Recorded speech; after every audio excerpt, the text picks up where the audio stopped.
Assalamualaikum warahmatullahi wabarakatuh. Saat ini Ibu akan menjelaskan kembali contoh listing code atau skrip bahasa pemrograman yang sebelumnya pernah Ibu berikan di materi pertemuan kedua. Dalam contoh listing code ini, struktur dasar bahasa Pascal yang digunakan terdiri dari program, uses, begin, dan end. Dalam setiap listing code, selalu diawali dengan program dan uses. Pada bagian dari program, selalu terdapat identifier atau nama bagian atau pengenal dari nama program tersebut. Nama program yang digunakan di sini yaitu nama program Pascal. Diakhiri dengan tanda titik koma.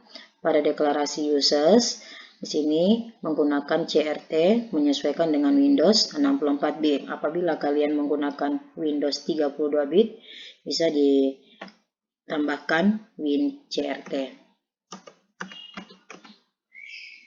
Jadi seperti ini, WinCRT. Jadi kalian tinggal menyesuaikan saja dengan Windows yang digunakan.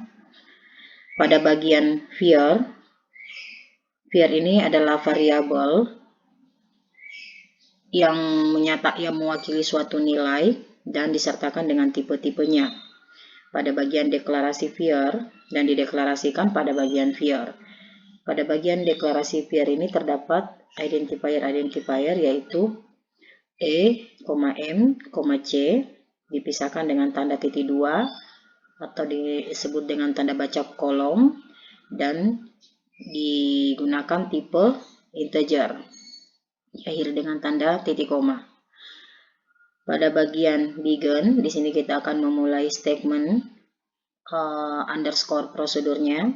Di sini bagian statement pertama menyatakan write buka kurung tanda kutip masukkan nilai n titik 2 tanda kutip balas kurung read in buka kurung m balas kurung n titik koma. Write di sini adalah proses menulis atau menginput data yang akan menghasilkan output berupa tulisan dalam satu baris. Write in mempunyai fungsi yang sama dengan write, hanya saja yang membedakan antara keduanya adalah output yang dihasilkan.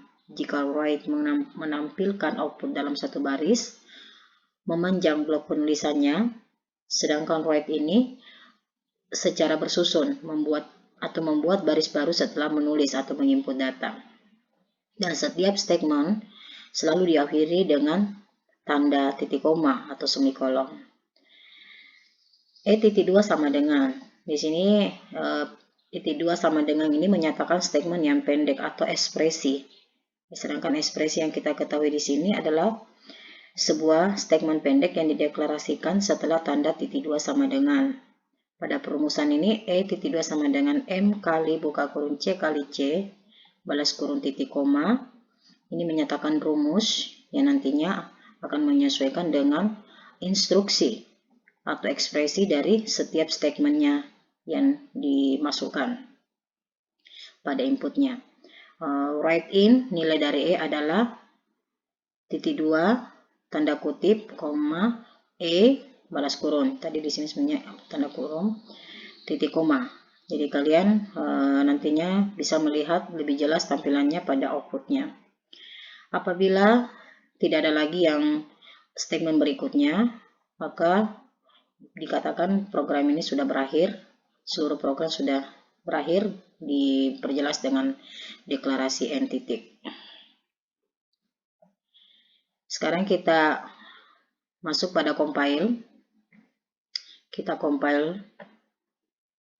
Nah, di sini pada hasil yang dituliskan di sini ada kesalahan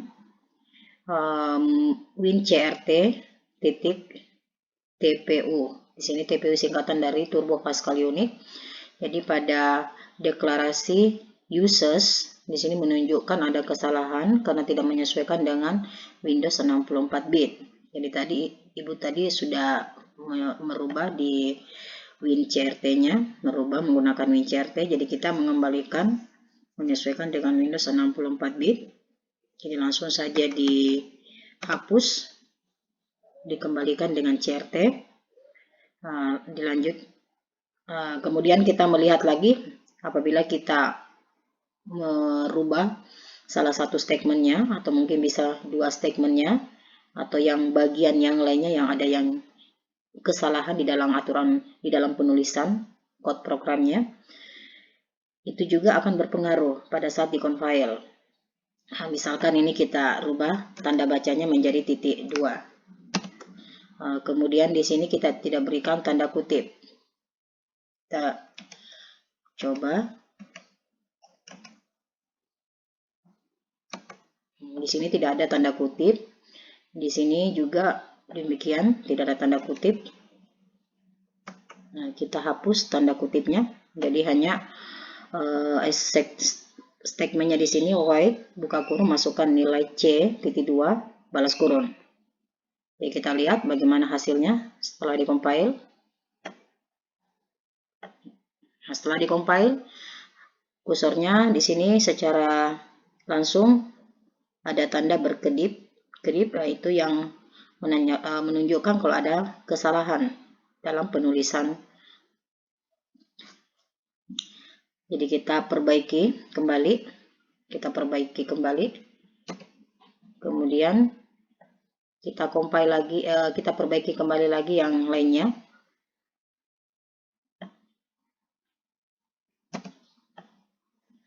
Nah, kita compile. Di sini masih ada kesalahan. Nah, di sini kira-kira kesalahannya di mana? Bisa diartikan ini, ya, bahasa Inggrisnya. Kesalahan. Kalau kalian ingin secara langsung bisa dilihat pada kursornya yang masih ada tanda yang berkedip. Nah, di sini bisa dilihat.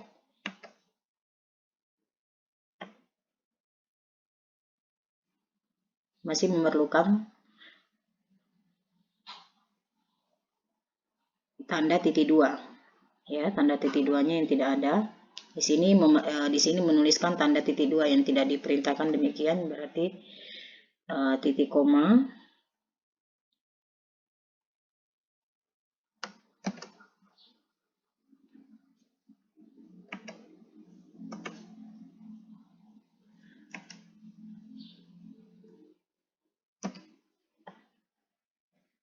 Kemudian ini kita rubah juga.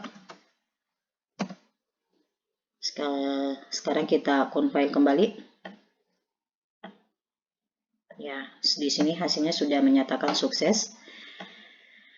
Setelah itu jadi kalau begitu sudah di-compile dan sudah menyatakan sukses, kita bisa melanjutkan untuk running.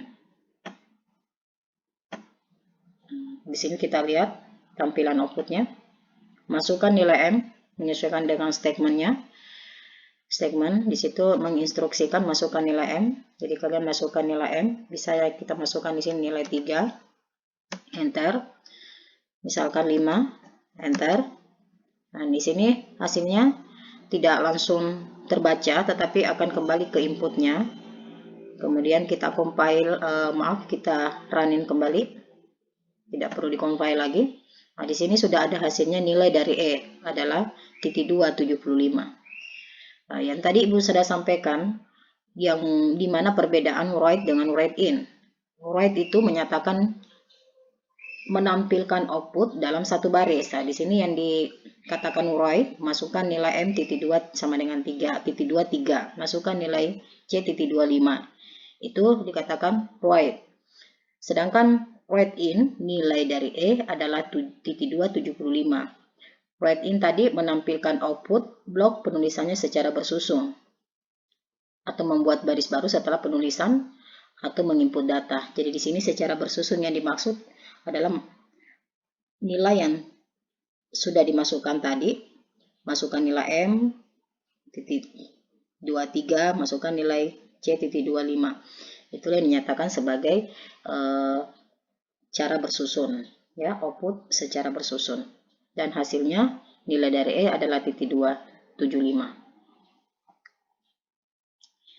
Kalau ingin melanjutkan, masih bisa diteruskan dengan memasukkan nilai M kembali berapa, kemudian di enter, masukkan nilai C-nya titik 2 berapa lagi yang dimasukkan, akan kembali ke input lagi untuk menghasilkan nilai dari E adalah titik 2 sekian. Nah, begitu seterusnya. Jadi tergantung berapa yang diperlukan datanya untuk dilihat pada tampilan outputnya. Demikianlah untuk contoh listing code yang Ibu berikan. Ini sekian. Assalamualaikum warahmatullahi wabarakatuh.